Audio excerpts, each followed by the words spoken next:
Hi, everyone. Hi. I am here today with our illustrious leader at Omaha Paranormal Research, Maggie Bechelus.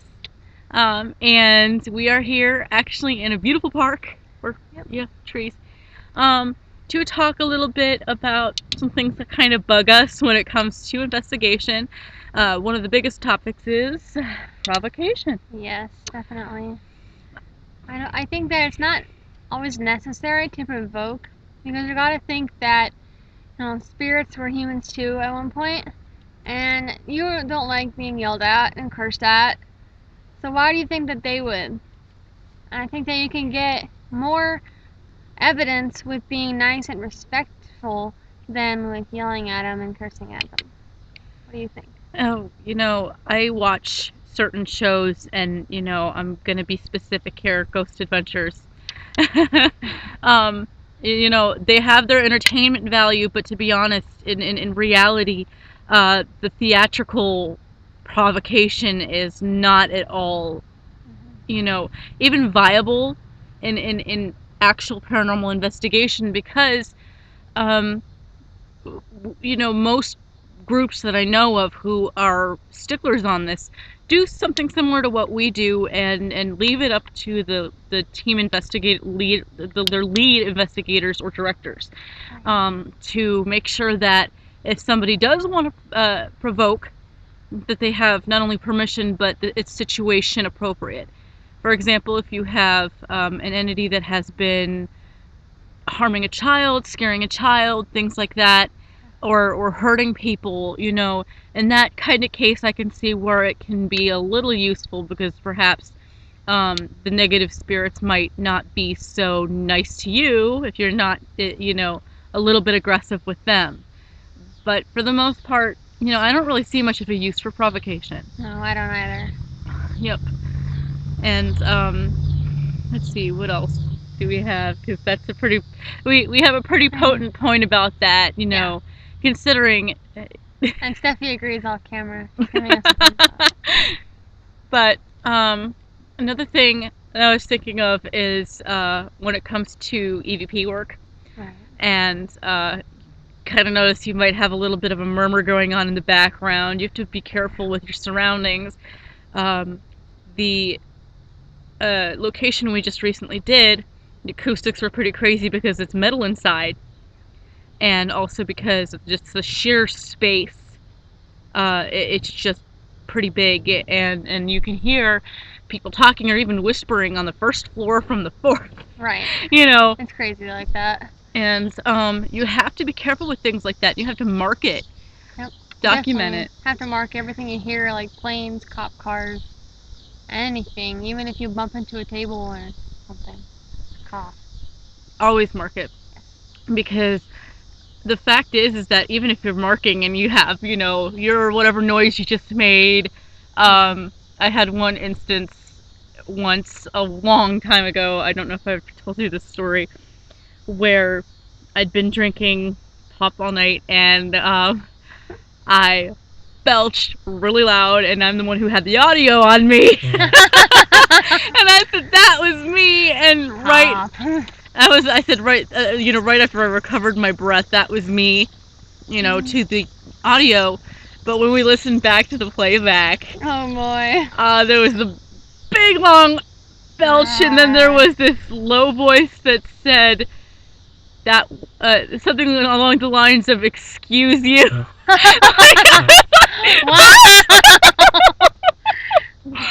There are some crazy things, and then yeah. We also had our own experiences with that because you learn the hard way most times.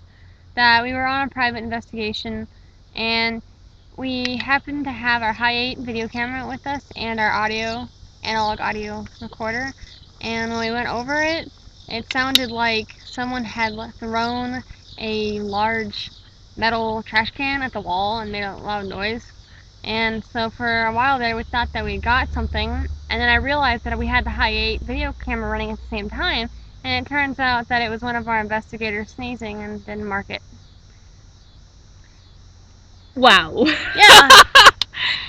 Oh my gosh, wow, just wow. And And then there's also the number of people in the space that you have. Yeah. You know, you have to take that into account because we were having the majority of the people that weren't actually doing the investigation inside while or outside in the courtyard while everybody else was in doing their thing, and even that could be heard pretty well, and it got to the point where it was just really frustrating because we know that we're going to go back over the tapes and be like, Bummer. it's just you again with your laughing and your blah blah blah blah.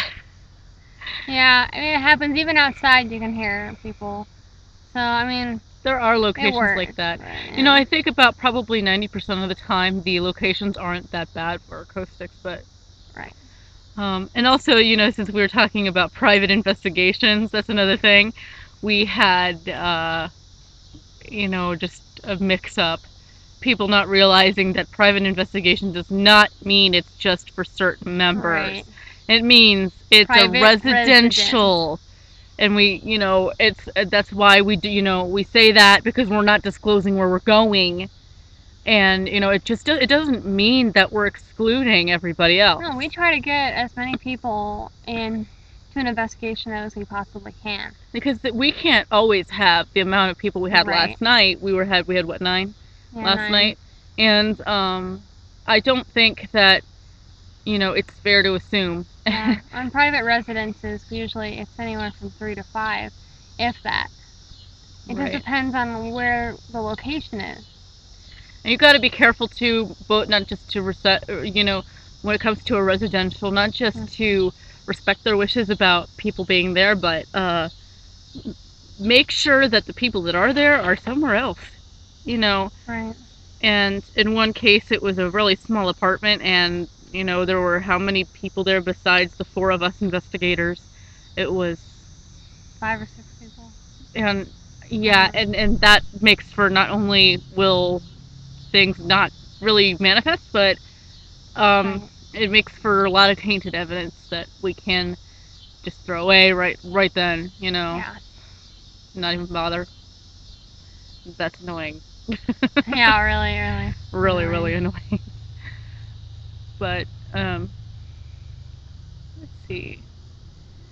Investigation etiquette. Besides, you know, trying to be quiet when you are not the one on the team in. Um, let's see. What do we have? Don't assume. To never assume anything.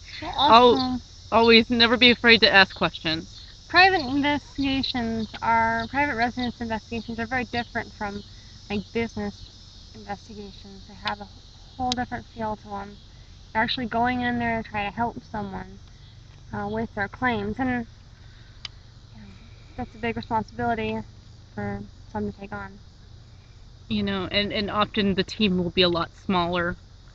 It'll be a little more intimate because you don't want to, especially if there's children involved. You don't want to scare them to death. That's not the point. They're probably already afraid enough by what's going on in the house.